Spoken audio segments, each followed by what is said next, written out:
बुशरा बीबी को बनी गाला में सब जेल करार दे के वहाँ भेज दिया गया था।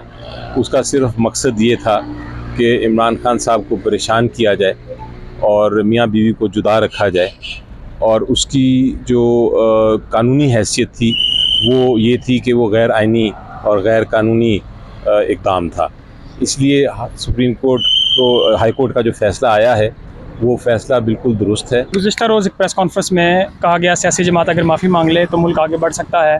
कैसे देखते हैं? सोशल मीडिया पे काफ़ी ज़्यादा इसको ज़ेर बहस ये चीज़ें चल रही हैं। कि देखिए, मेरा ख़्याल है कि उसका बहुत अच्छा एक प्रेस कॉन्फ्रेंस की है। जो इंफॉर्मेशन सेक्रेटरी हैं पीटीआई के रऊफ़ साहब, उन्होंने काउंटर एक नरेटिव उसका बताया है, और मेरा ख़्याल है ये डिबेट में जो एक इंस्टीट्यूशन है उसको आना ही नहीं चाहिए था। रिलेटेड एक सवाल आ गया, आपने कहा था इमरान खान को निकालने के लिए आप अपनी तमाम कोशिशें शुरू कर रहे हैं और साइफ़र केस लटक रहा है, इद्दत में आज मुलतवी हो गया है, कब तक निकाल पाएंगे? ये तो मामला डिले होते जा रहे हैं।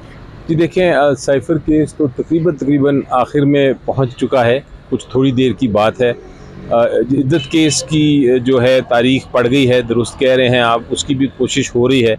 मुझे लगता है कि इंशाल्लाह जल्द से जल्द ये मामले अब बिल्कुल एंड तक पहुंच चुके हैं, और इनका इख्तिताम इंशाल्लाह जल्द होगा।